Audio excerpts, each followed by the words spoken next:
Hello, my name is Tyler McCann, and I am the Managing Director of the Canadian Agri-Food Policy Institute. Before we begin our webinar today, I want to acknowledge that I'm participating in this webinar from Western Quebec, located on the traditional unceded and unsurrendered territory of the Anishinaabe Algonquin people. We recognize that First Nations governments play an important role across Canada and should be considered when we think about FPT relations, but that much more needs to be done to concretely advance reconciliation within agriculture policy.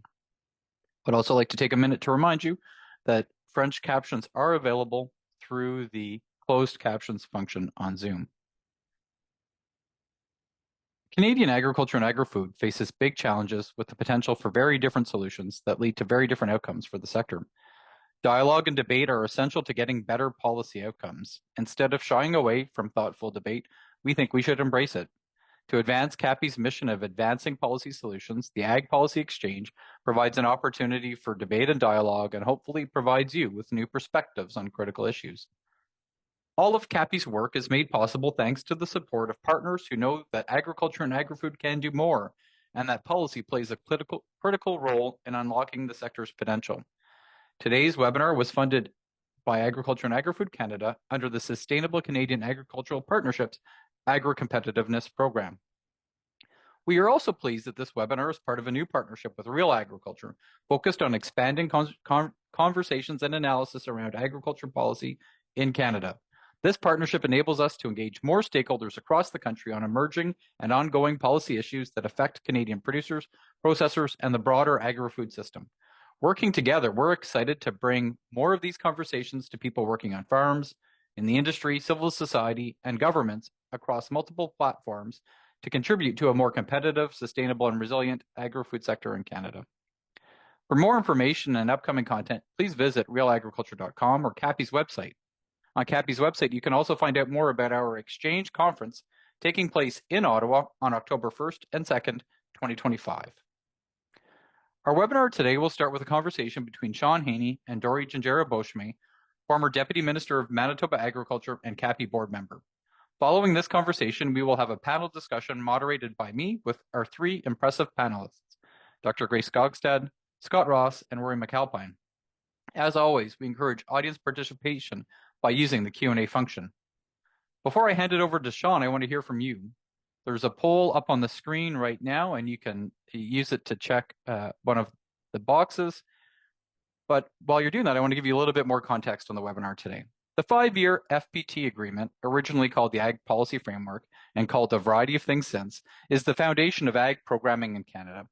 Through it, governments invest $3.5 billion in non-BRM programming and more than $12 billion in business risk management programs over 5 years. The current agreement, the Sustainable Canadian Agricultural Partnership, expires on March 31st, 2028. It largely continued the approach of previous agreements with the exception of an increase in funding largely related to environmental sustainability. The FPT relationship is more than just the Ag Policy Framework, with agriculture being a shared jurisdiction requiring ministers and departments to work together. This year, the summer in-person ministerial meeting was delayed due to wildfires in Manitoba, but ministers met virtually and agreed to increase the agri-stability compensation rate and maximum payment for 2025. However, given the challenges and opportunities facing the sector, there are increasing questions about whether the FPT agreement and approach is fit for purpose today. That's what we want to explore on this webinar. This Ag Policy Exchange will look at these issues and more. And so what we've heard from you when you're asked, do you think the Ag Policy Framework is an effective tool for helping the sector manage its challenges and unlock its opportunities? Just over half, 53% have said yes, 10% have no, and 33%, just over a third, has said no, but it's the best option we've got. So Sean, with that, I would like to hand it over to you. And again, maybe let me just say thank you again for the partnership. We're really excited about that and hope we have the opportunity to talk about it more at the end. Yeah, absolutely. Beyond excited about the discussions that we're going to be having in partnership with CAPI. There is always more room for more discussions to drive policy discussions. It's not always about who's right or who's wrong. It's about expanding the conversation and making sure we're getting to the best solutions out there for the Canadian agricultural industry. Dory, it's great to be able to chat with you here today. Hey, thanks, Sean. Yeah, it's a great opportunity to visit with you and certainly join the great panel that's going to be speaking after us. And that's it's a popular topic and certainly one that really impacts everybody in the industry, wherever you are in that value chain. Now, Dory, you may not remember it, but one of the first times I met you, I interviewed you at the Advancing Women Conference. And there is something that you said in that interview that it still holds with me today. And that was about the power of curiosity. And so I think that is one of the greatest personal traits that somebody could have. And you really spearheaded and cemented that for me in my life. I'm curious. I want you to take us behind the curtain of the FPT from an agriculture perspective and give us some insights here into how the framework is developed and essentially, kind of how the sausage is made. Yeah, I don't think, yeah, it's not the Holy Grail, it's the Holy Veil, maybe. I don't know. But that being said, it's certainly Uh, yeah, just going back to the first time I met you, that I remember meeting you, Sean, was the same place, and I was thinking about that, about the power of curiosity and how really, the I think when you talk about debate and dialogue, as Tyler said in the introduction, yeah, what really makes it very effective is actually that people are curious and are actually interested in learning about the other jurisdictions and their issues, because that in itself is a great foundation for trying to put a multitude of impacts. There is a regular rhythm to preparing for and starting to plan and carve out and formulate these ag policy frameworks. And certainly, there's people on this webinar that have been in the same place that I've been, and so certainly hopefully we'll reflect some of their experience.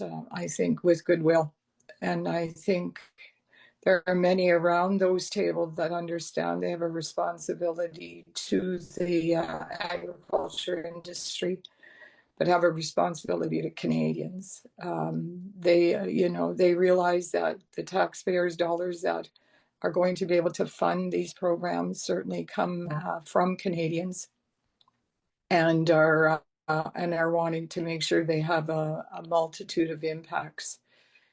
The first thing that, for the most part, that happens is jurisdictions get busy in consulting, and they reach out far and wide in many different mediums in order to get input from their partners, from the constituents, from those who are directly impacted, from those who've never been impacted at all, and from the new partners that need to be brought in, and their comments and their thoughts need to be incorporated.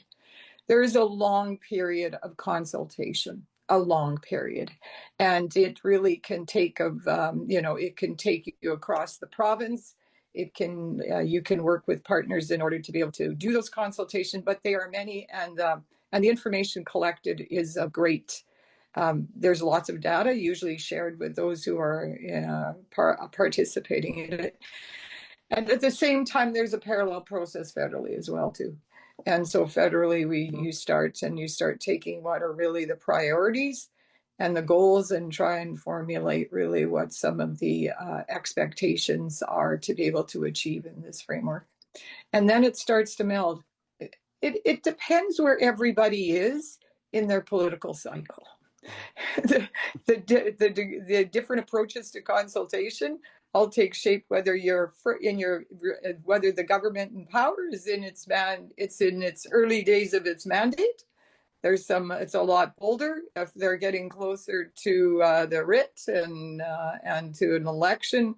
It takes on a whole different personality. But for the most part, lots of consultation, lots of FPT dialogue, lots of going back and reviewing the new environment and being able to tackle it. So it's not unlike others debating it, actually, Sean, but this one, because of the multitude of partners we have, the hundreds of groups and organizations that are in the agriculture industry, it gets very complicated, as well as there's a lot of input that comes from those directly involved in the industry.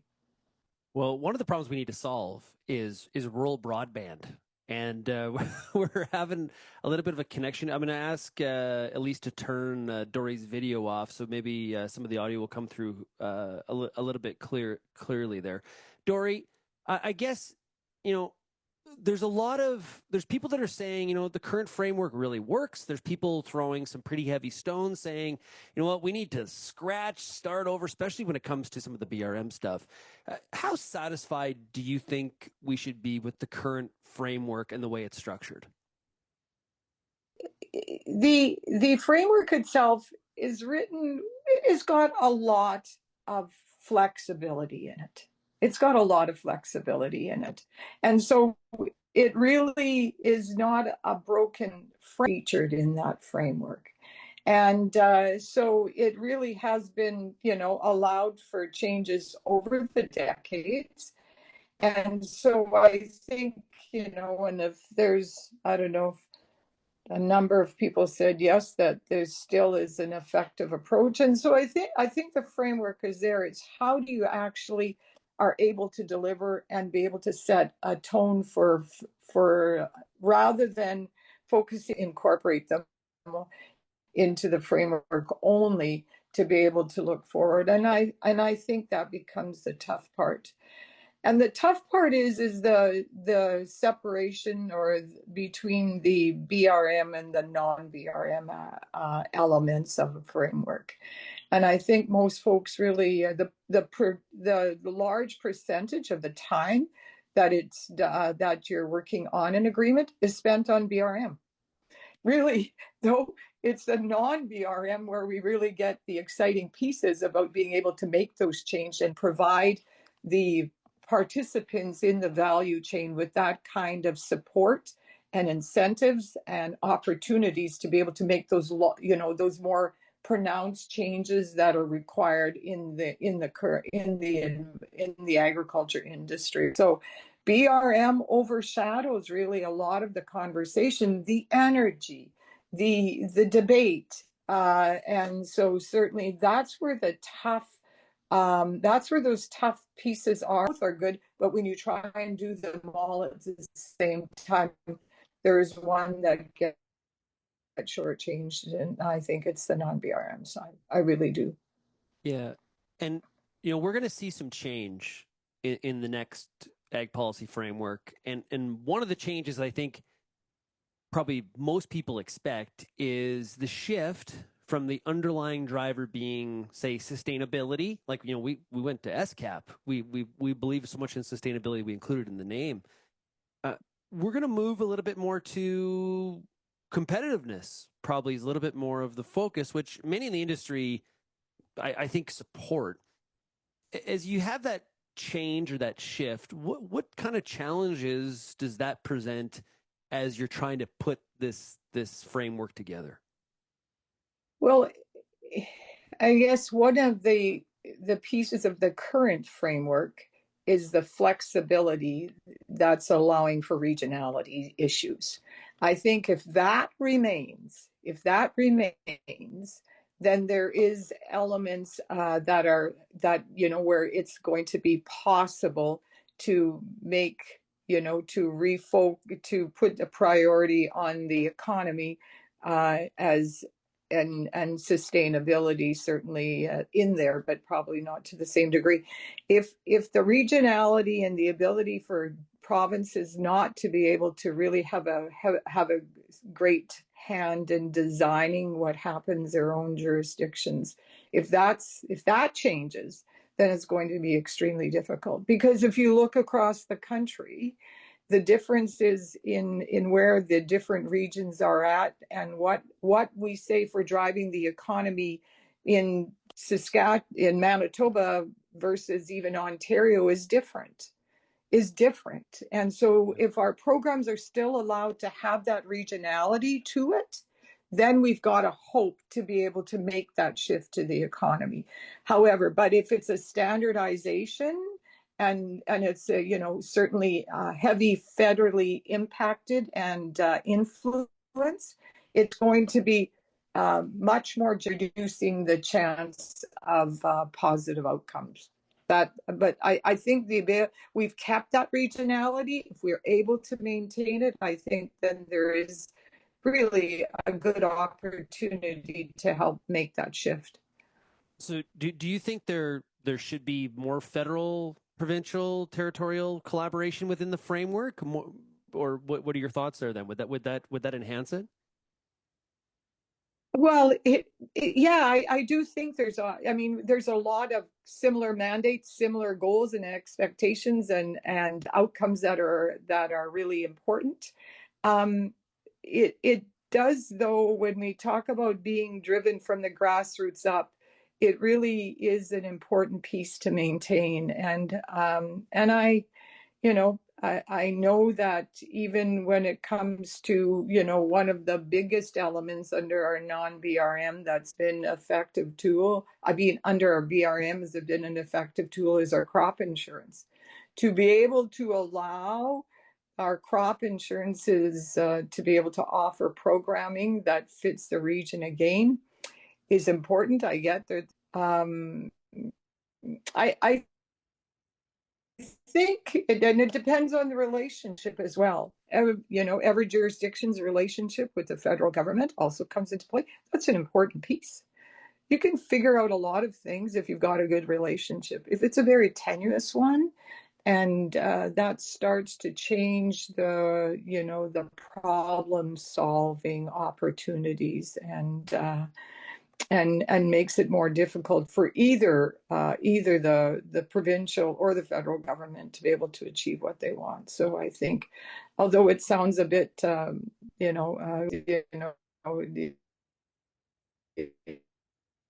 you need to basically get along. It is the bottom line. I've had over the years, certainly lots of changes at the tables, but we've had some great FPT committees, deputy committees, absolutely.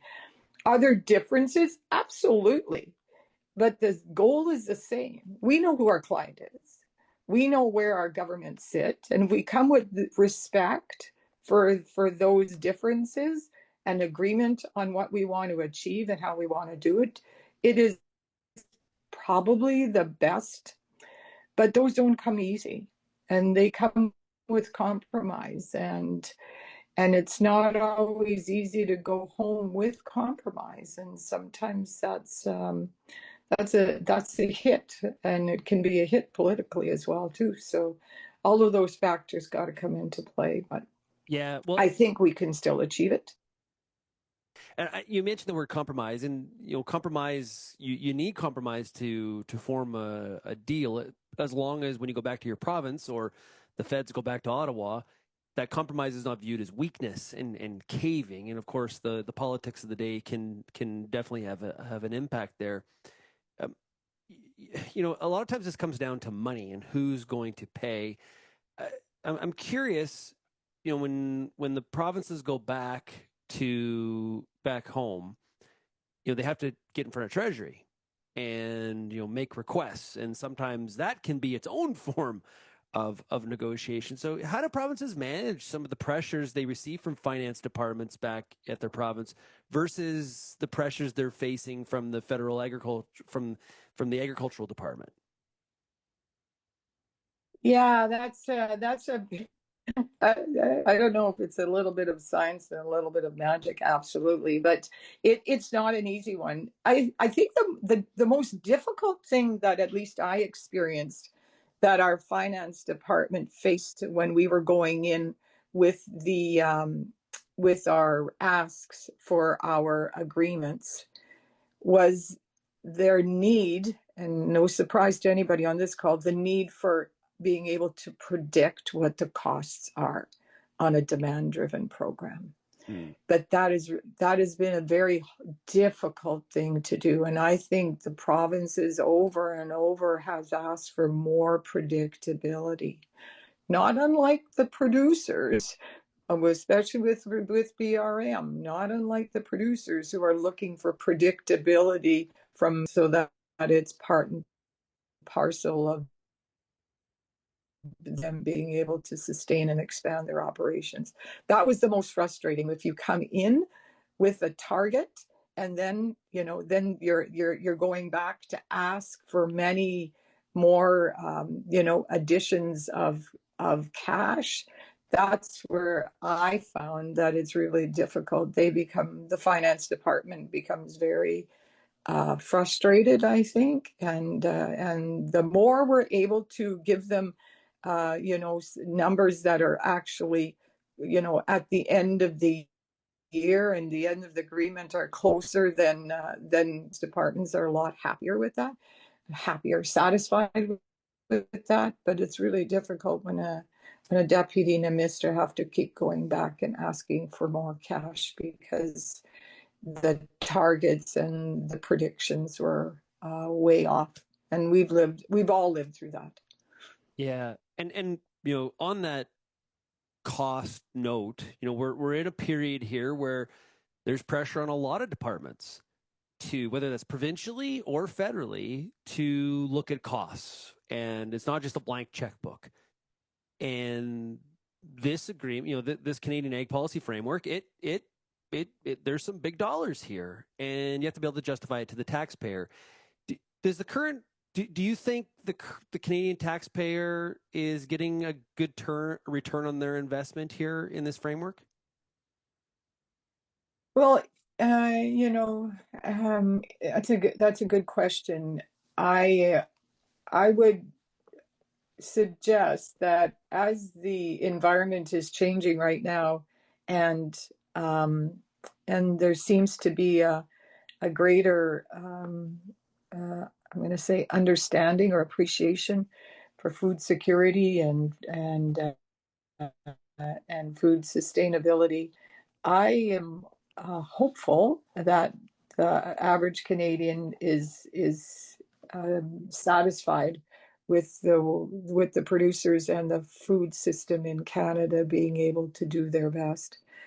I would suspect there are many Canadians that aren't very familiar with the with the agreements and the amount of dollars that go into it. I think the most important thing they're looking for is the food safe. Is it available? Is it as price sensitive as possible? And is it easy to be able to get? I'm not sure though if you had a group of 10 people at some event now, if that was non-ag, if they knew about the ag policy framework, I suspect they wouldn't. But I do think they have a trust and a belief in the farmers, and I do understand. I do think they understand the changes in the environment. Hopeful, maybe I'm more hopeful than I trust. Adjustments in order to make those adaptations are critical and of value to the whole Canadian population. But you're right.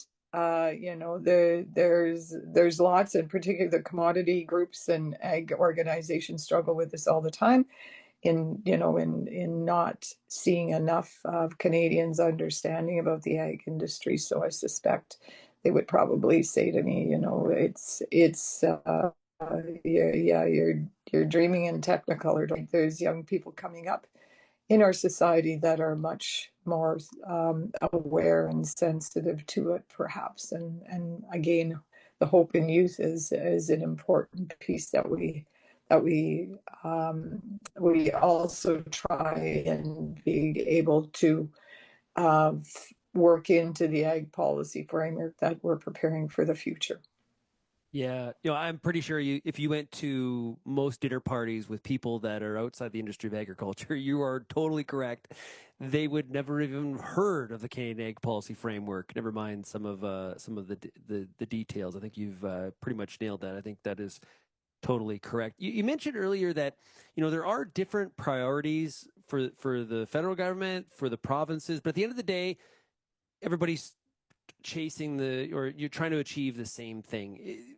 I just want to go back to that for a second, and the clarity around what the actual KPIs or what is actually the goal that we are striving to achieve here? What exactly is that?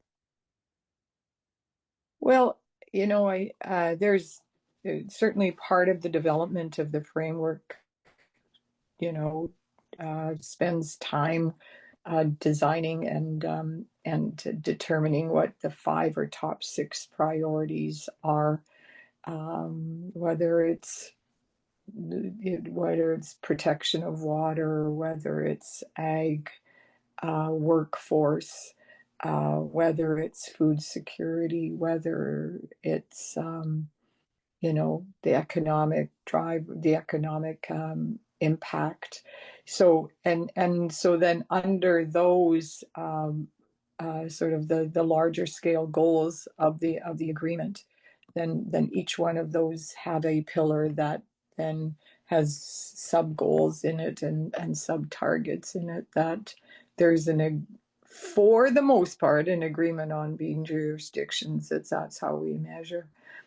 The reality is that there is so much work that needs to be done in order to be able to measure and capture and then work their way through that data.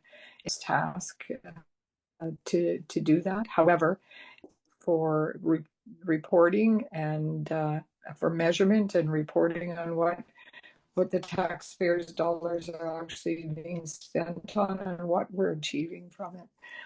But we also have the ability to discuss on regionality, how we achieve those KPIs as well too. So which is good for the different jurisdictions.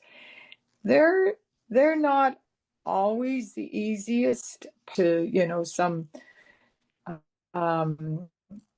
some agreement on, and so I think that's a hard one that lots of good civil servants spend hours and hours working on to get the best possible determinants, so that we can measure our impact, and we can also report on success, and we could also report where we see opportunities for improvement or where there is challenge in the industry because we're not able to achieve some of the KPIs. And so that is all, of course, important for all of the policymakers in the country to be able to have. But not all of us are able to achieve those KPIs across the country as easily as, for example, one that's more primary and one that's got more value added into jurisdictions. It's kind of tough for us to sometimes meet all of those KPIs, but I think people go in with the best intention, but lots of time and energy and money is spent on trying to craft that part of the agreement, get agreement, and then capture the information and then report on the impact. Yeah, important piece, of course, but one that takes a lot of energy. Yeah, Dori, I want to thank you for your time here today to talk about this. You're somebody that's been behind the curtain on many different discussions around FPT through many different versions of government, not only your province, but federally. So really do appreciate you taking the time here today. Thanks, Sean, and I hope the rest of the webinar is certainly going to fill in a lot of the holes that I left, or maybe correct some of the things I said. But my apologies for the poor connection. We don't live that far out in the farm, but obviously not working well today. So thanks, Sean, for the discussion. I appreciate it. All good. It is amazing across the country how bad some of the broadband internet is, even very close to cities. You do not have to be in the back 40, so to speak, for internet to really not be good, which is something that I have a whole rant on that. We won't get into it. But, Tyler, I think as we transition to the panel, one of the things that I really feeds in the back of my head is we talked about that switch from sustainability to competitiveness and productivity. We know that is very much alive. And the question around, does the current framework reflect the government's priorities going forward? Or is it looking backwards? Is it solving old problems? And I think that's something that the group that are at the FPT table are going to have to kind of deal with and definitely be chatting about. And I think, Sean, it highlights this question around compromise. And so what does that mean? Do we end up in a space where we've got kind of the lowest common denominator because that's what everybody can agree to, or is there some sense of vision and going forward? And so thank you for starting things off with Dory, and we'll now bring in our panelists. And before I introduce them, what I'm going to do is go around and ask them each the same question to start things off with a bit of a rapid fire round. And that question is, and I'm going to go to you, Scott, first with this. We'll do Scott, then Grace, then Rory. Scott, do you think that the ag policy framework is an effective tool for helping the sector manage its challenges, unlock its opportunities? Yeah, thanks for the question, Tyler. I mean, my answer is probably going to be unsatisfying in that it's sort of yes and no at the same time. I mean, it certainly plays an important role in managing challenges through things like the BRM suite of programs. There's no question that the programmatic agreement that's at the heart of the framework is a critical set of tools that helps farmers manage challenges that they're dealing with, but at the same time, supporting things like capacity building that I think have a long-term benefit for the sector. But it does, there's no question to the point about compromise. I think the points made earlier about varying political cycles and the negotiation at the heart of this, it's challenged to shift dramatically to respond to emergent opportunities and challenges, things that arise more recently. And there is this sort of, I think, inherent approach of starting from what was there and tweaking versus, overhauling fundamentally. And so I think that certainly puts some downward pressure on the ability to shift quickly and pivot. But I think more importantly, it's also important to recognize that this operates in a broader context. It is at the heart of it, I would say, not a comprehensive policy framework for our sector. It's a programming agreement. And it largely speaks to what are the core programs that are going to help the sector manage whatever the priorities of the day are. But ag touches so many other departments these days. And I think now more than ever, we see how important it is that we're touching, the central agencies of government, other line departments, and even the point that was made just a moment ago about rural broadband. If you talk about challenges farmers are facing, there are so many things beyond the scope of what's in the agreement. And I think that fundamentally to really seize opportunities, you do need to look beyond just a policy framework if you're going to look at an effective response. Great, thank you. Grace, to you, do you think that the ag policy framework is an effective tool?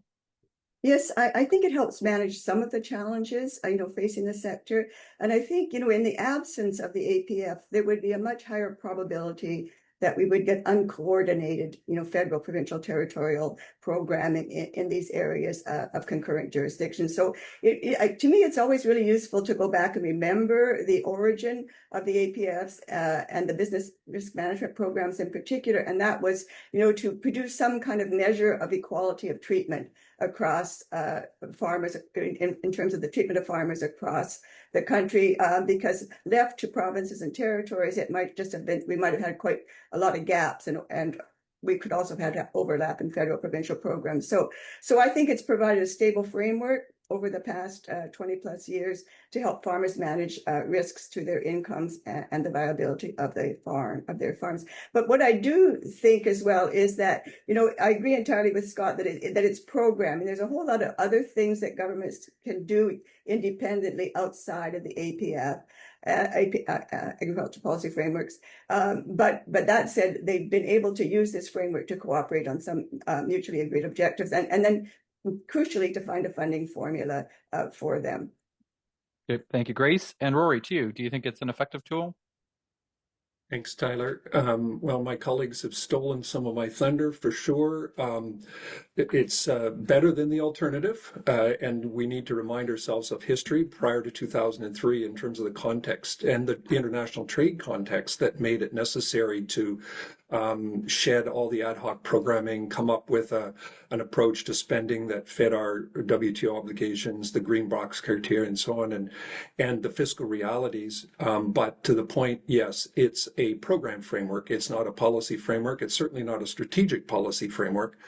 And but it is unique. Let's remember, it's the only sector of the Canadian economy where governments have come together in a recurring 5-year cycle to set policy and program direction in this way and share the costs of that programming.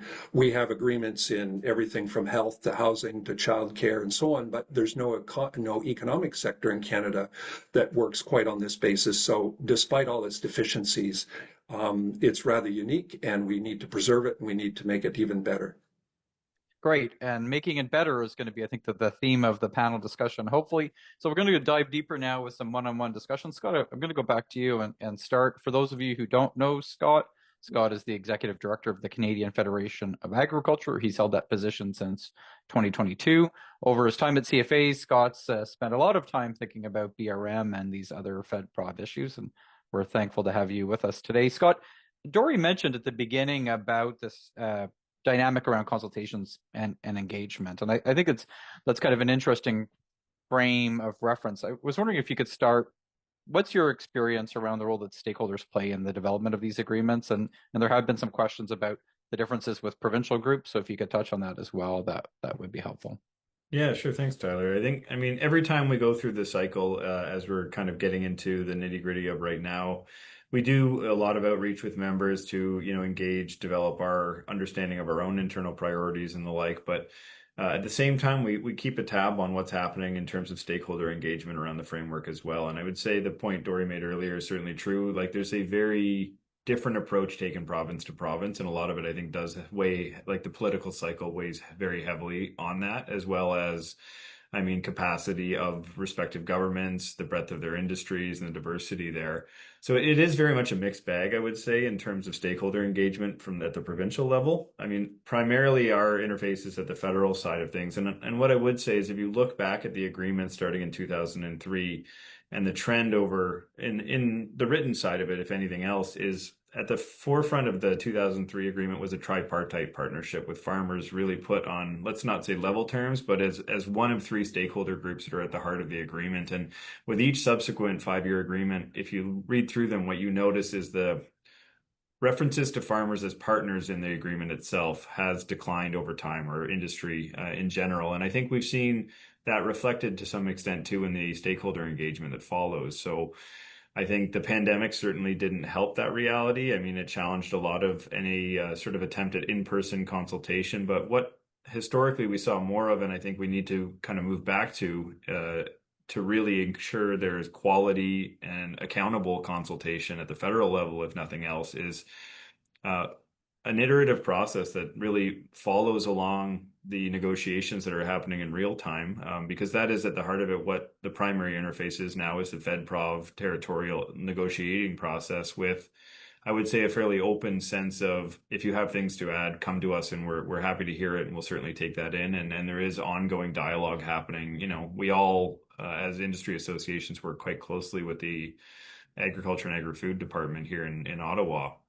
But in previous frameworks, there was usually at least a small number of very public interfaces where they bring the sector together into an in-person event and actually talk about these things. And I think if I'm looking at what an ideal sort of engagement approach is to start early in that process, before you're at the sort of 11th hour of negotiating what are the priorities and direction, having a very public facing discussion. And it's one thing to do written submissions, but I think the reality of consultation is, if you really want to have accountability in a sense of, what is the sector saying in a meaningful fashion, having an actual in-person event where people can communicate, summarize what's being said and what's being heard in the room, and have that common understanding development is really critical if you're actually looking to drive forward with a sense of the sector and industry really having a voice in the process. And so certainly I think that has to start sooner than later. We are now in that crunch time, I think, to really drive home the point about what should the priorities for the next agreement be. And I do think that over time, what we've seen is a proliferation of those priorities. And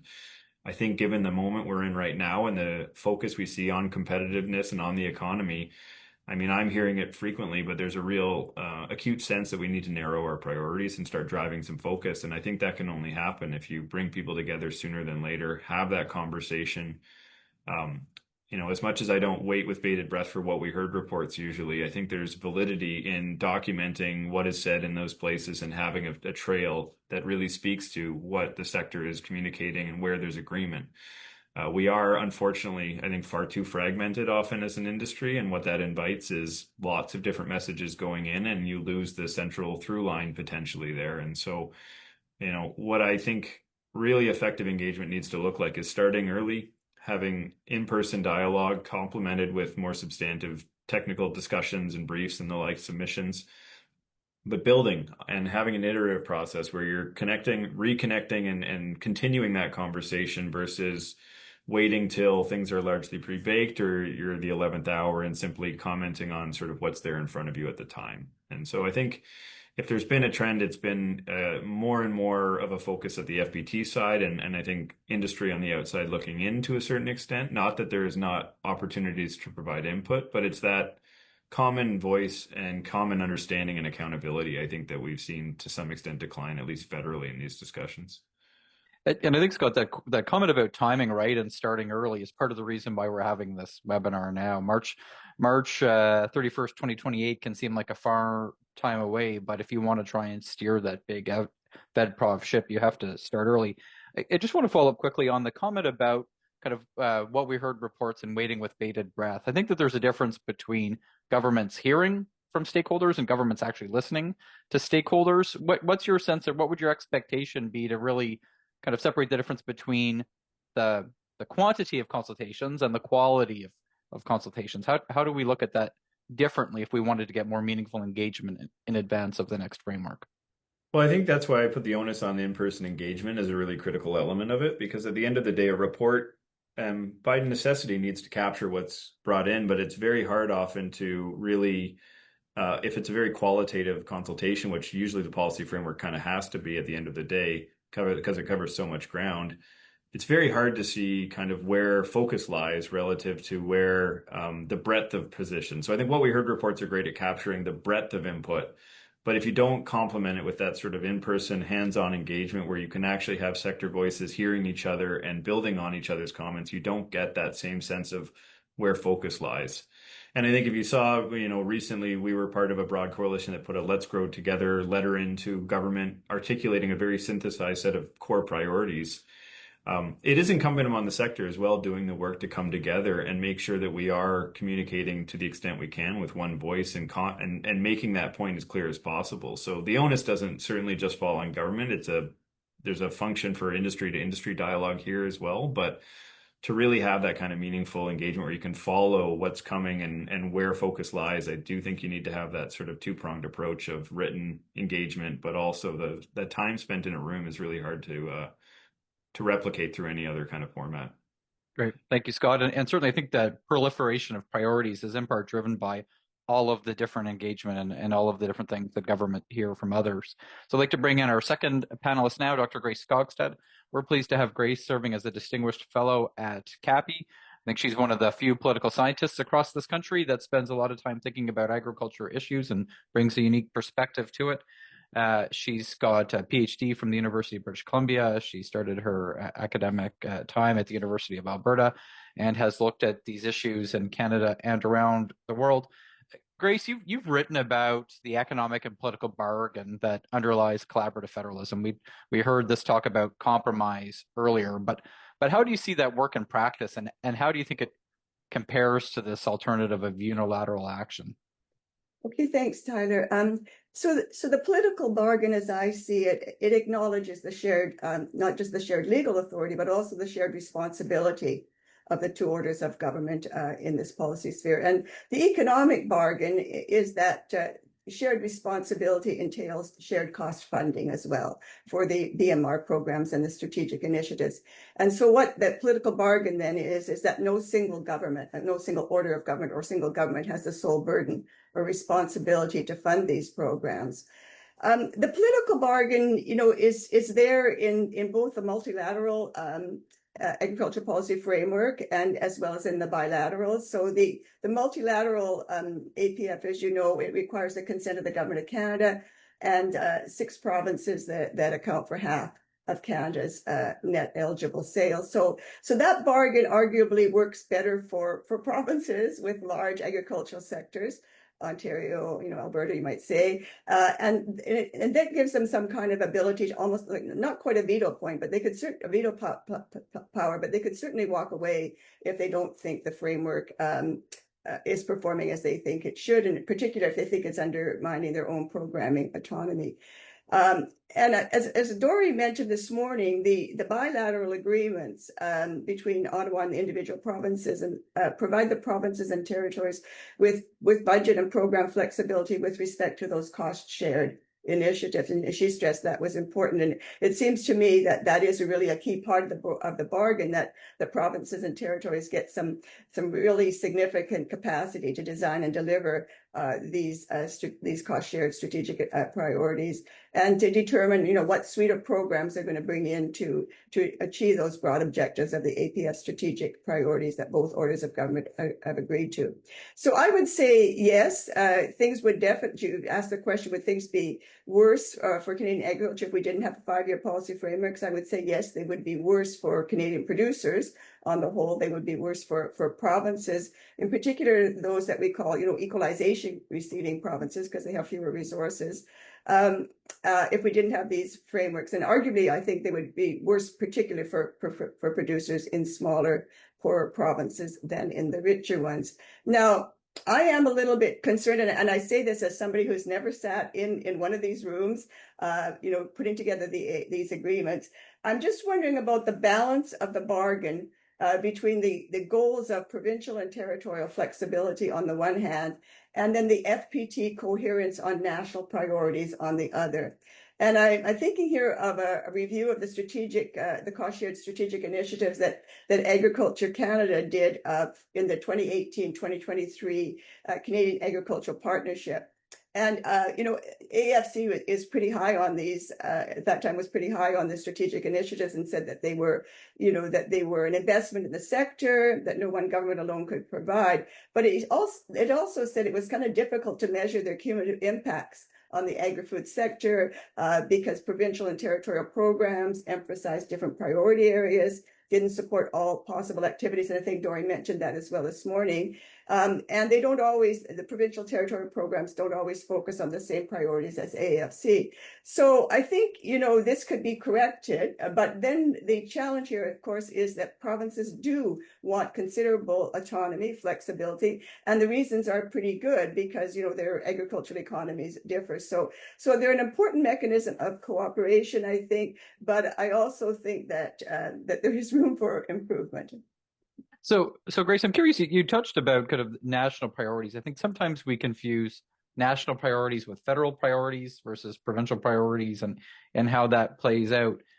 Do we substitute kind of the federal priorities for national priorities, or do you think that there's more opportunity for the provincial government and the federal government to actually meaningfully agree to national priorities that are clear in the agreement? Yeah, this is a very good question, Tyler. I mean, most people would agree that a national priority that transcended all of the provinces and territories would be, to have a competitive agriculture that produced safe food, and that that met goals of safe food, fair pricing, that sort of thing. But I also think, and this is where people disagree, because ultimately, you define sort of national priorities based upon the different values you have. And for me, a sustainable agriculture would also be a high priority. That could be, I see that as a national priority because when we think about competitiveness of Canadian agriculture, I think the perception that we are producing food in a sustainable manner is really going to be important in terms of market access. We may be in a phase now where competitiveness goals are kind of like at a height, but I do think, if we're trying to get into markets like the European Union and try to pivot away from the US, we all know that the US, the EU, the European Union has put a very high priority on environmentally sustainable agriculture. So, different people will define national priorities differently, but they're hard to do. They're hard to define when you have an ag economy that's as much sort of regionally differentiated as ours is. But I think, I would take those two as kind of profitability, competitiveness, sustainability as priorities that ought to be good for the country as a whole as well. Great. Okay, well, thank you. And we'll pick that up with the rest of the panel, Grace, and we'll see if the panel can get agreement on these things, let alone setting it up for the rest of the country. And so I'd like to bring in our third panelist now. That's Rory McAlpine. Rory is chair of our board here at the Canadian Agri-Food Policy Institute. He now lives in Victoria, BC, after retiring in 2020 as the senior VP at Maple Leaf Foods. He has previously worked as a provincial deputy minister in British Columbia and in the federal government as well. Rory, you went from working as a deputy in a provincial government to working in one of Canada's largest food processors. But we've talked a lot about kind of the role of farmers in this agreement. Scott talked about them as being a kind of an equal member or a valuable player at the beginning. But what about value-added agriculture? And do you think that there's an opportunity for more of a national approach to value-added agriculture that could be reflected in a Fed-Prov agreement? Thanks for the question, Tyler. Sean made the reference to money. It comes down to the money. So to think about money, the Canadian food processing, seafood processing industry collectively has sales of about $165 billion a year. Capital expenditures per year are probably about in the order of $5 billion a year. So, when you put that put that in reference to what the ag policy framework actually delivers in terms of support, of course, it's a drop in the bucket. When you look at what is actually being spent under agri-marketing, agri-innovate, these things are important for some businesses that get assistance, and there's all the provincial programming as well, but it's tiny relative to the scale of the industry and the competitiveness threats and opportunities that the sector faces. So I think what we also have to remember is that if there's the programming that maybe is much more significant these days is frankly ISED, Industry Science Economic Development. So, the money, the support that's going to Protein Industries Canada, the support that goes to the automation network, CANE, out of Edmonton, the Canadian Food Innovation Network. And then, and beyond that, what matters very importantly is to remember that food manufacturing is first and foremost manufacturing, right? And it is very much benefiting from accelerated capital cost allowance measures that came in actually under the first Trump in response to the first Trump tax regime. And that I think CAPI data is coming out to show how much that has benefited investment in machinery and equipment in food manufacturing. So, and even when you come to, market access, global affairs, like there's so many other, I think Scott made the point, there's so many other parts of the federal government that are delivering tax measures, programs, services that are critical and which are well outside the scope of the ag policy framework. So, do we need to then change that? I don't know, but I guess I'll make one controversial comment. I do think, given that reality, it is actually time to return the food processing industry to ISED, put it under the Minister of Industry as it once was, and let's keep it focused as a major national manufacturing industry, which deserves the attention that comes with the other major industries that are under the umbrella of ISED. So you see the solution, Rory, not as trying to better reflect value-added agriculture within the Fed-Prov agreement, but actually to take it out of the Fed-Prov agreement and give it a new home and have it recognized the same way auto manufacturing is.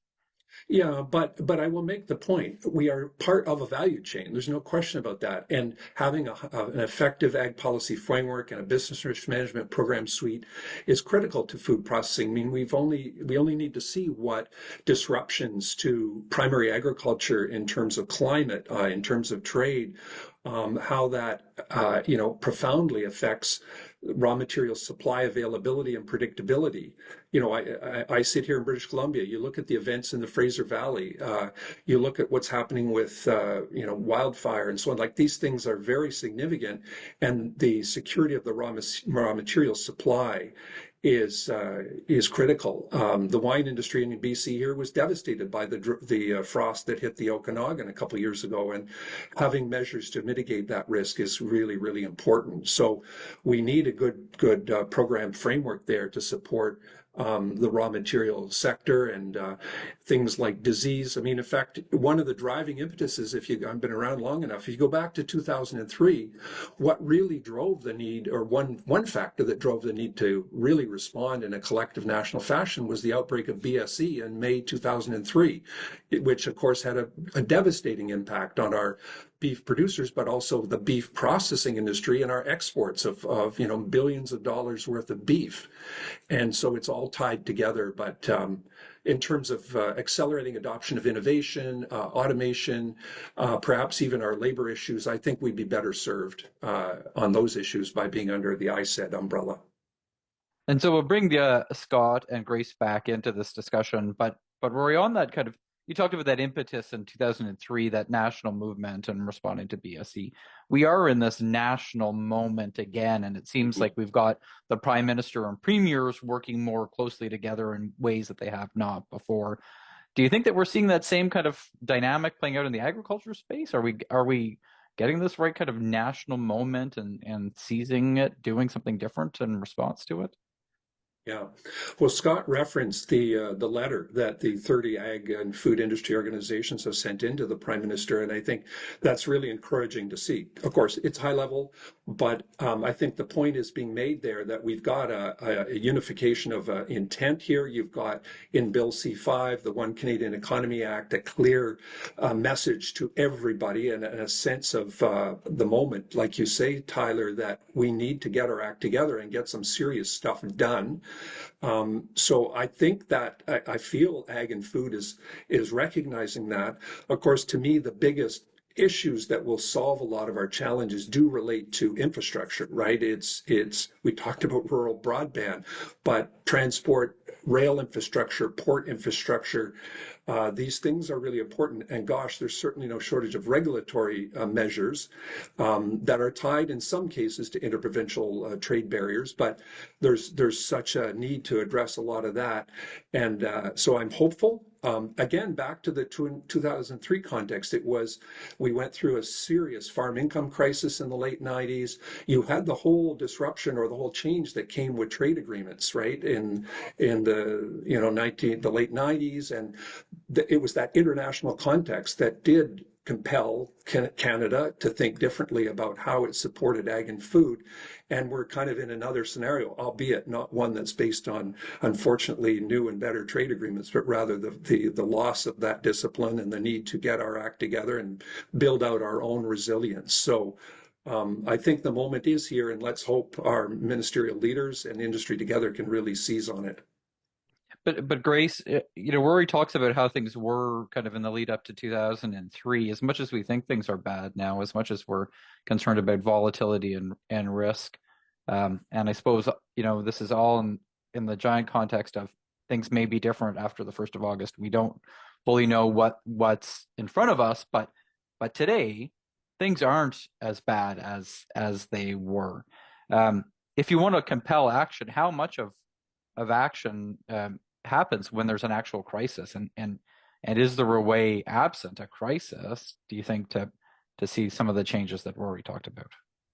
Yeah, so I mean, I agree with what Rory has said, absolutely. And the crises are very good at sort of, focusing attention, I guess. But it was really important at that time that Rory mentioned that it was the external impetus, right, of the WTO, as well as, problems at home. So it was that kind of combination of problems at home as well as that external impetus.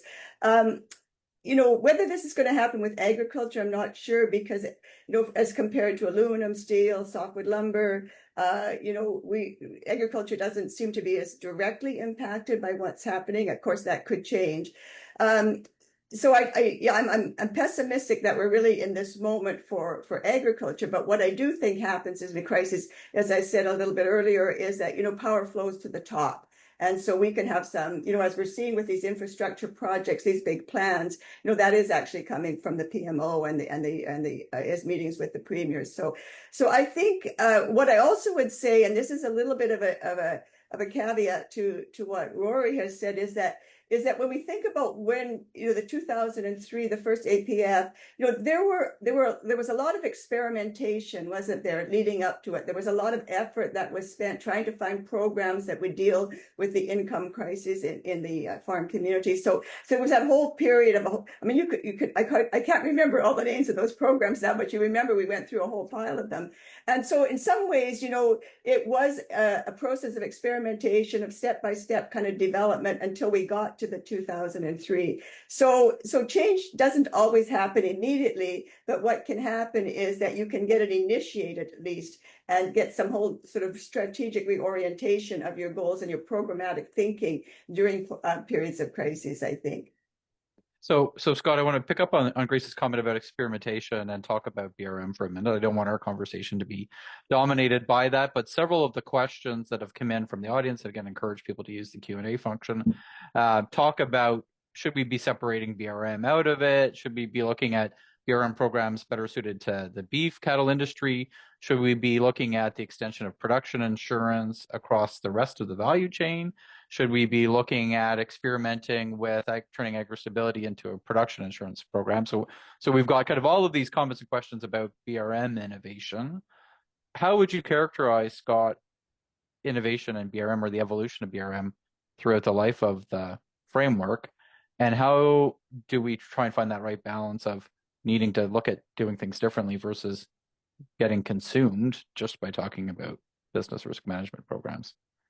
Yeah, thanks for the question. I think the notion of balance is always tricky because of the fact that BRM programs are demand driven and statutory. I mean, you get this sense of looking at the total budget of the policy framework, and there's always a figure ascribed to that. But in the reality, I mean, we've seen BRM, because of what's happening in commodity pricing, the size of the industry, taking a larger and larger share of that. And I do think it's very challenging to talk about balance in that because, I mean, the reality is that those numbers are more than likely to continue to go up irrespective of what happens in terms of the risk profile, let's say, on the ground. There's just certain market realities that are going to make that challenging. So, I mean, as much as we can talk about pulling BRM out of the framework, I don't know that that's really a practical line of discussion because I just don't think, frankly, it's really on the cards. At the same time, I do think this is the moment we should be exploring all those sort of innovative ideas. Saying that, we also need to do that together as a sector and not in isolation, because I think that the critical issue that often arises at the heart of the BRM conversation is equity across different commodity lines regionally. And I think they're very important dynamics, but they inherently bring with them some degree of compromise and trade-off required. So you do have to have that conversation at a commodity specific level, but at the end of the day, that conversation at an industry side alone has to also take place globally in terms of how do all these different components come together. And I think there are certain overriding issues we're seeing right now that certainly warrant a lot of attention. I think what we're seeing in disaster recovery programming is not a sustainable model for the future, whether you're looking at it as a central agency and fiscally or from a producer standpoint that looks at it as a very inconsistent system. There's no question we need to spend some time exploring innovative approaches on the disaster response side of things. I think there's a pretty consistent agreement across the board that something more is needed there, and we should be spending the time now to really work together on what that is. And at the same time, I think there's no question crop insurance is taking up a larger and larger portion of the pie of spending, and there are fundamental equity questions that arise from that. And so we need to be talking about what the mix looks like there and how we start serving some of those commodities better that are currently limited in their offerings. But again, it all has knock-on effects for then your programs like agri-stability. So I think now is the time to put innovative ideas on the table and have those conversations, and moving into the process where we get closer to actual program design. That's where you can start having those conversations and need to be about sort of what are the overriding priorities that we need to focus. Because at the end of the day, the challenge is always where the money goes and what is the focus. And that right now, I think, is the moment to be talking about experimentation and innovation and putting all of those things on the table, but with an understanding that none of these things happen in isolation at the end of the day. And again, just some points of context for the audience, especially in this area of fiscal restraint. We talk about in SCAP it being a $3.5 billion agreement, but if you look at what BRM programs likely cost, it turns it into a $15 billion agreement. And if you look at what Agriculture Canada planned to spend in 2023, 2024. Rory mentioned agri-marketing, agri-science, agri-competitiveness. That amounts to 2.5% of the budget it's going to spend on programs tied up in the FedPRA framework, right? Like these are scale issues that we should be considering thinking about this. Rory, Scott talked about trade-offs, and I wonder when you think back to your time sitting around the FPT table, how much of the inability to see big changes because we're not willing to deal with trade-offs or kind of difficult dynamics that play out if you're trying to actually kind of make something a more explicit priority or drive for program reform that may benefit one sector, one group, but may disadvantage others. Well, it does come down to politics, money and politics at the base level. I I can recall how, having gone from the federal level then to the British Columbia level, how, you see both sides of the approach to compromise. The issues are very unique region by region, and I guess what's frustrating to see, and where I do worry about the moment we're in and the need to take big, bold action nationally to address our competitiveness and the situation. We're really facing a situation where we need that national action, but what I continue to see is a deferral to small businesses, the idea that we need to be, and we get it, particularly in British Columbia, there's such a diversity of small scale agriculture that's struggling, clearly struggling. But at the same time, we have no alpha companies in agri-food in Canada, really. And we've got such a high degree of foreign ownership. And I do worry a little bit, here we are facing an urgent need to diversify our export markets, invest and build, and yet are we going to open up this sector to even more foreign ownership and dominance? How is that going to really help our resiliency and our ability to set our own destination? We've seen it time and again in the cycles in food processing where often based on currency, U.S. plants open and close and open again in Canada.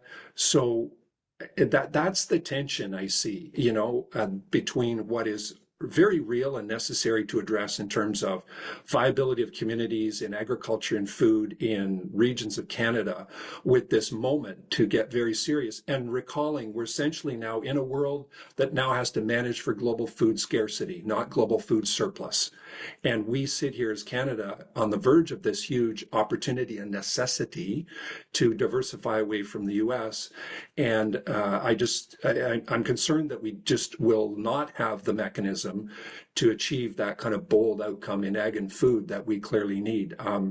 Obviously, this is where CAPI comes in. We're trying to articulate that. We've got important new research coming out on competitiveness and productivity, as you know, and I hope it's going to get some attention. But you touch on this theme that these issues, kind of this responding to the moment, dealing with these issues is more than just a programming issue, right? You're talking about kind of the broad set of policy directions that are at the table. And Grace, maybe if we can get you to kind of touch on this difference between thinking about the ag policy framework as actually an ag program framework and the need for more broader policy coherence.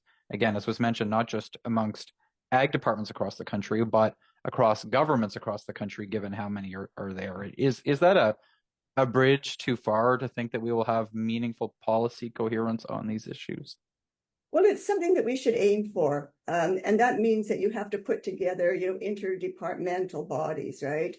Because, as Rory points out, there's so much that happens to the fate of agriculture that lies within the jurisdiction of other departments, right? So it's incumbent upon governments to find some kind of mechanism inside them to be able to, put together a forum, an interdepartmental committee, some kind of way of bringing, these issues together, because they really are, they're clearly trade-offs, but they also, you have to be able to kind of do policy in a more complex, integrated fashion than we seem to be able to do it. I mean, when the government of Canada was trying to come up with an agriculture strategy, that was agriculture that it was talking to. It wasn't talking about a food or whole food system sustainability strategy, right? You can think about things as sectoral, and you can think about things as systemic issues. And if you think about agriculture versus food, you're probably going to be thinking about a whole food system. And we don't do that. I mean, we continue to compartmentalize, for the most part, agriculture, when in fact we really do need to take a more systemic kind of integrated approach, I think. And that's just going to require direction from the top.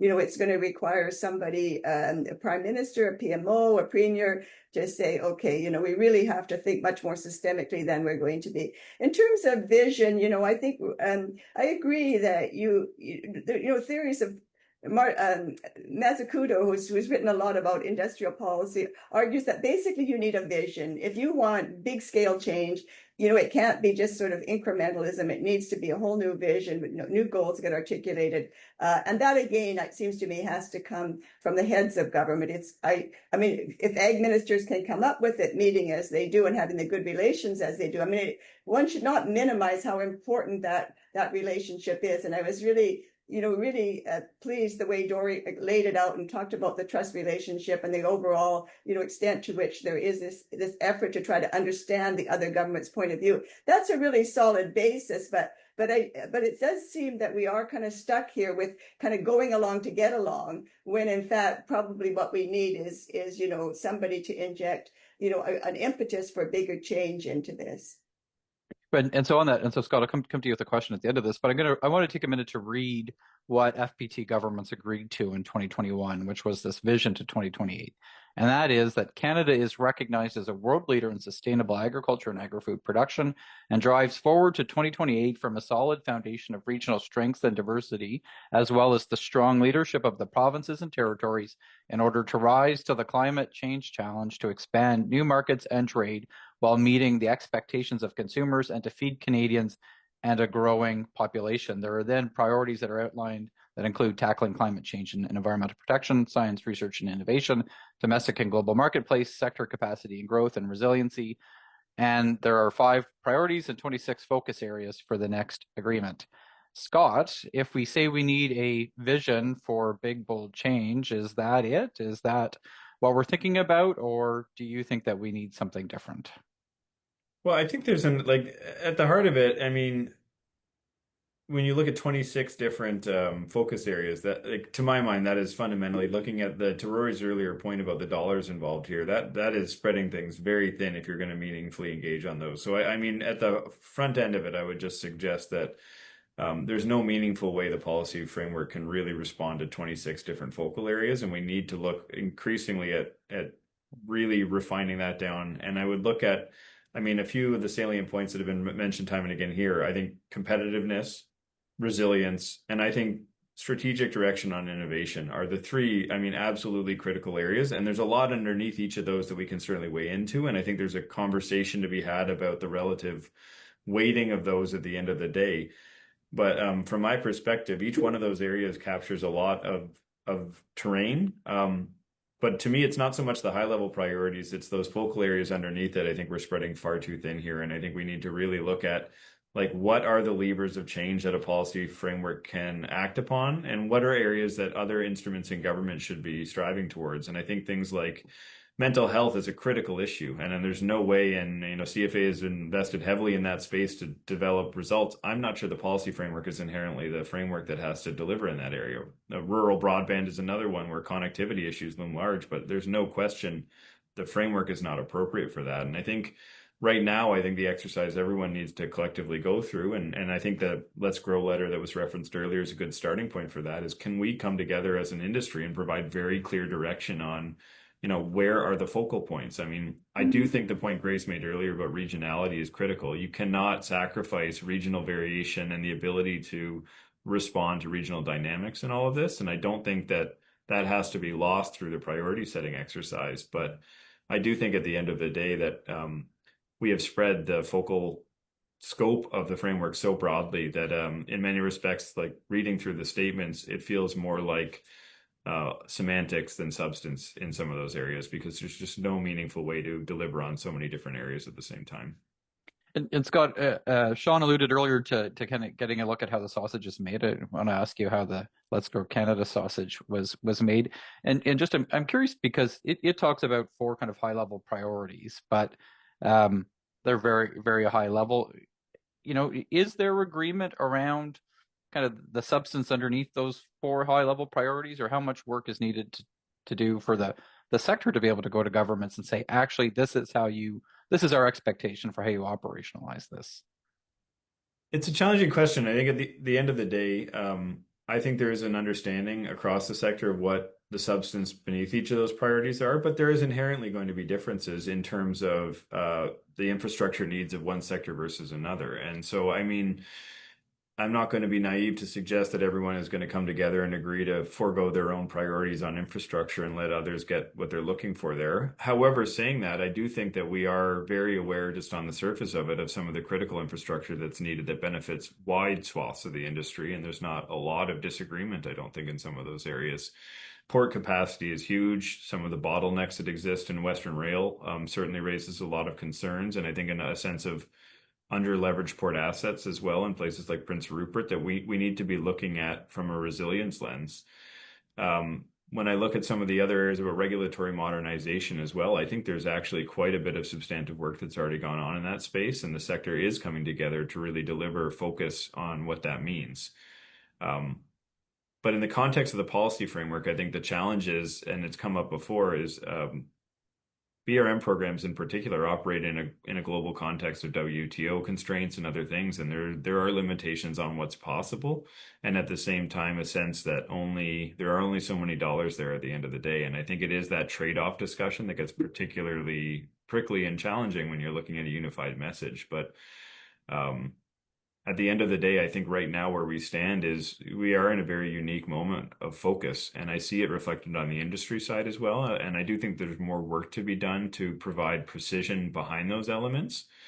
But in terms of how the sausage is made, I think there's also an understanding that in some respects we are better served coming in together under a common umbrella, sharing information, and respecting that there are going to be slight differences in these things. But if we can drive a through line of, these are the critical priorities that we all agree to, we're creating some space there and hopefully elevating the importance of the sector at the same time, because I think that is really at the heart of what that letter was about, is just elevating the understanding of the strategic import of agriculture and showcasing that it aligns very closely with the government's economic agenda and mandate they've stated to date so far. Right. And so, Rory, before I go to the last question for the entire panel, I want to give you an opportunity to respond to a question. It's got our most votes in it that was originally directed at Dory, but the question is around how can provincial organizations best support or weigh in on FPT discussions and the priority setting process beyond the traditional advocacy, particularly for non-BRM programming. So what, putting either your government hat on, your advocacy hat on, what do you think the role of these provincial organizations is in doing this work? Well, in my experience, part of the difficulty, and Scott's alluded to this, is that we tend to default to coming to the government's table in these processes. And once in a while, we find the wherewithal, like has just occurred, to write a joint letter. But to me, the challenge back to industry and the various groups that are so numerous, provincially and nationally, is to find ways to convene and to connect the supply chain and invite government to their table so that we come forward with concrete ideas and not just ideas, but models of governance whereby we are aligned to act in certain ways. And there's so many things we know that that industry can do better if it was better coordinated and invested in those pre-competitive issues, whether it's labor development, training, all of those, the food safety, the things that are pre-competitive in nature. Too often we just kind of expect government to act on that and pay for it. So I do start there. It's about getting the action together at an industry level, inviting government in, and thereby also looking for the partnership of cost sharing, which is I think is a pretty strong culture in Canada generally, both, as we say, between the sort of the 60-40 federal provincial, but also in terms of the way government programming has cost sharing opportunities. So, I think that's going to be really key. I'm presently on a task force here in British Columbia, a Premier's task force, that has brought together quite a diverse range of people into a series of meetings to define some concrete actions in specific areas to address what are some real challenges in BC agri-food and seafood. So that kind of thing is good, but it again depends on the so what at the end of the day. It's fine to write advice to a premier. In this case, it's great because it is a premier-sponsored forum. It's not just the Minister of Agriculture. So it's bringing together all the resources of government, and all areas are on the table for discussion. So I think that's clear. When as I think about, again, and not to keep emphasizing how old I am, but if I go back to sort of that period in the late 90s and into the 2003, in Ag and Food, Agriculture Canada, the language was the North Star. There may be some people on the webinar that remember sort of all the focus on the idea. And so the North Star idea was not that long sort of sentence you read to us, Tyler. It was, trying to define much more clearly. In fact, it was very much centered at the time around the concept of the ag sector being at the core of a living sciences or life sciences context where the bioproducts industry, the whole idea that living things can be brought together. And we seem to have lost that focus. But when you think about sustainability, that's more important than ever. So anyway, those are just a few of the thoughts that come to mind. Great, thank you. And so I'm going to go with my last question to the panel, and Sean will give you a chance to answer this at the end. I'm going to ask you to please stick to one thing. I often say ask for one thing, and then panelists give me 3 or 4. But if there was one thing you could change about the Fed-Prov agreement, what is it? And so Scott will go to you, and then Grace, and then Rory. So Scott, what's your one thing? I think if I had to suggest there was one thing that you would change in the FPT agreement, I think it would be it's a good question to keep me honest to one, and I feel very seen by your comment about saying 3 things when I'm asked one. I think at the heart of it is it's process right now. Like my focus right now is on the process, and I think we should be looking and having a very candid conversation with industry and governments at the table around what does change need to look like. And I don't think we often have that conversation. It's more transactional. I think there's a real moment right now with a very unique agenda in front of us to say, what does the framework need to serve to accomplish what the sector's looking for and what governments are looking for in that space? And I think having a very frank and candid discussion in as accountable and public a fashion as possible is one of the things that needs to happen. Great, thank you. Grace, what's one thing you would like to see changed? It would probably be to the process as well.